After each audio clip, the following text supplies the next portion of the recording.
Si certains maîtres ont eu la chance aujourd'hui de trouver leur nouveau compagnon, d'autres sont contraints parfois d'abandonner leur animal. C'est le cas de cette dame, qui préfère être accompagnée de sa cousine pour vivre cette douloureuse épreuve. Elle doit se séparer de ce petit Yorkshire âgé de 10 ans, prénommé Gandhi, qui appartient à son père. Donc à l'origine, c'est votre papa en fait qui l'avait. Sauf qu'en fait, mon père, ça va très très mal au niveau de sa santé. Là, il est encore hospitalisé depuis le début de l'année. Je le gère comme je peux. Et moi, du coup, je me suis retrouvée à avoir un travail à la journée. Et qui reste 10 heures tout seul à la maison, c'est pas une vie. Et j'avoue, là, je peux plus en fait. J'ai essayé de trouver des solutions, mais au bout d'un moment, moi, je peux pas tout gérer en fait. Non, c'est clair. Après, un chien préfère rester avec son maître. Maintenant, le maître d'origine, c'est votre papa, c'est pas vous. Donc, on peut pas non plus tout porter de nos parents, on peut pas être responsable de tout. Et je pense que, voilà, vous auriez d'autres conditions, vous l'auriez gardé. C'est vraiment toute la complexité. Maintenant, on va faire en sorte qu'il parte assez rapidement. Je vais l'emmener dans une petite pièce tranquille pour que, voilà. Hein?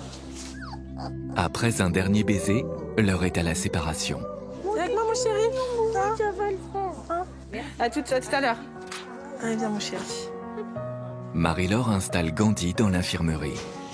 On va te mettre là, tu vas être un peu moins stressée ici, c'est plus calme. Oh, mon chéri. La jeune femme est un peu perdue.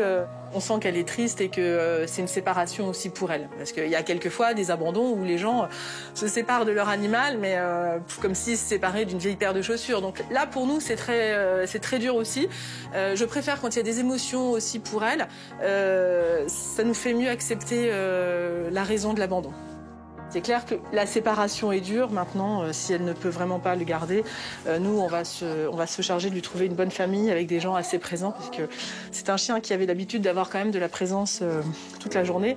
Et là, il restait 10 heures tout seul. Donc c'est clair que ça faisait peut-être un peu trop pour lui. Oui, c'est déjà ça, mon chéri. Même si Marie-Laure comprend la situation, elle ne peut s'empêcher de se mettre à la place de Gandhi. Il est stressé. Il comprend pas tout, mais enfin, il sait que c'est pas bon pour lui, là. Hein. Je vais te chercher peut-être ton panier et tout ça. Hop, voilà. Attends, je vais te chercher tout ce qu'il faut, Loulou. Bon, oui. Allez, mon chéri, ça va aller, Loulou. Je reviens, je t'amène tout ce qu'il faut, Loulou. Pendant que Gandhi se retrouve pour la première fois de sa vie dans un box, à l'accueil, son ancienne maîtresse règle les frais d'abandon. Régler une carte, ton espèce.